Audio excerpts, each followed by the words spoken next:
Jacob, thanks guys. Do I have a memo that we can go Yep. over? All right. Thank you.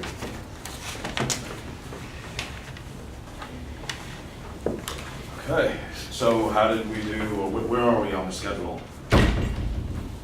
Well, on the schedule, Governor Bush has had a Fox interview with Megyn Kelly, and it's of very strategic importance because he's breaking his few appearances. He's upping his appearances on the channel, trying to get more of that conservative base. It's definitely important for him to reach out to that conservative base and get more support, especially in terms of his declining numbers in the polls. And he also has had a joint appearance with his brother, President George W. Bush, We did. in Houston, Texas. And that's a very strategic importance because it reassures donors and big supporters in Texas that his brother is still backing him, and he's still backing the establishment of conservatives and Republicans in that big state of Texas. Okay, and then did the Libra initiative in Vegas, did that already happen, or is that?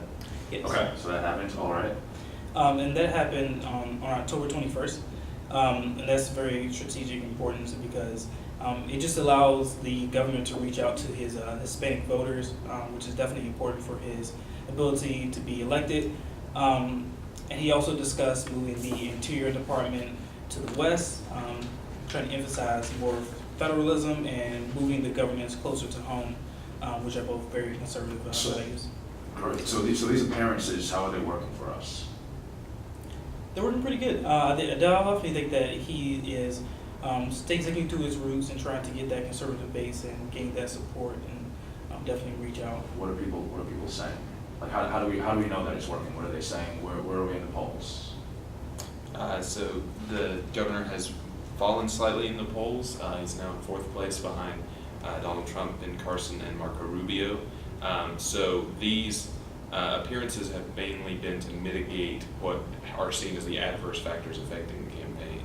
So that's lack of support in the conservative base and sort of shaky, increasingly shaky support from the Republican establishment. Are you saying that we're trying to stop the bleeding? Okay. All right, so then what should our message be, folks? Right, yeah, so I'll take that.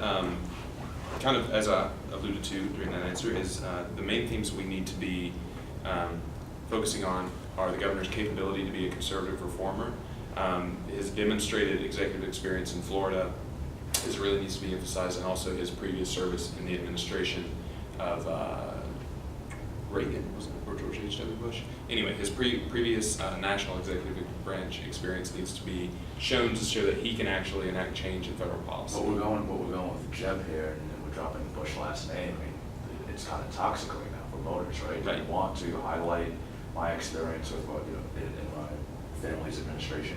Yeah. So who does that help us with? right. So that helps us with people who are worried that there are Republican candidates who have good ideas but may not be able to actually put them into practice.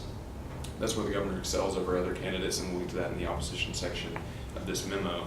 But the second theme to focus on is durability and electability. That's where most of the concerns have been in the past few weeks. So focusing on that is another way to, as you well put it, to stop the bleeding. We've done that by showing that we can streamline our campaign infrastructure and be more flexible infrastructure.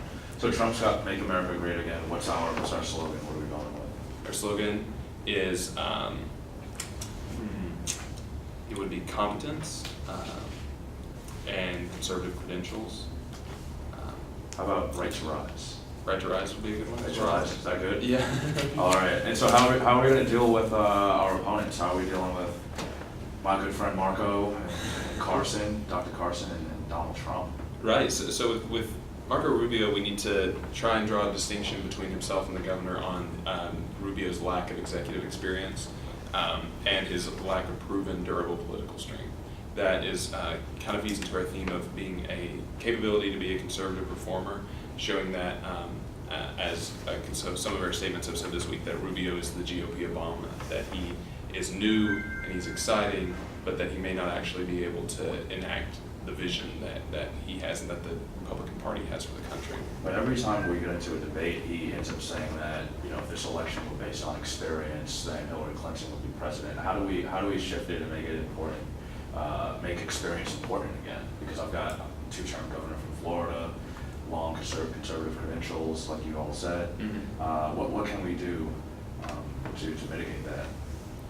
Yeah. Should we attack him? I would say no. I would say focus on showing that the governor's experience has been positive in opposition to Hillary Clinton's, showing the job growth and the income growth that Florida experienced during his administration there, and his management of crises like a Hurricane Charlie was the one that happened during the governor's term. So showing his more concrete examples of how he enacted conservative reforms and managed crises while in office. Now, all of the reports out this morning, all the headlines are saying that he whooped me last night in the debate with that line about, you guys saw it. Do we continue to go on the attack and say that, you know, he's unproven, untested, and what do we do? It's a good question. Keon, you have an opinion? Do we pivot? Do we switch to Trump? Or why don't we talk about Trump? Why don't we talk about Trump? Okay. How will we handle the Trump factor? Yeah, so I would recommend trying not to engage Trump where possible. We sort of want to be casually dismissive instead of giving him viability, elevating him to be a viable candidate. I think that attacking Trump has lots of downside with no real upside. A lot of the press from the Republican establishment is already concerned about Trump, so there's not a lot that we gain. And Dr. Carson? Dr. Carson has a lot of support from evangelicals that we will need in the coming election. I think that we shouldn't engage Dr. Carson directly, but we can position ourselves to be in a good place to attract some of his supporters if his campaign were to fall apart. So a lot of that would be saying that Dr. Carson has the right vision for America, but emphasizing that Governor Bush has more of the executive experience that can actually put those into practice. All right, and then I guess finally, you all said we have this Fox News interview with Megyn Kelly. What is she going to ask? What's in the news? What should I be prepared for?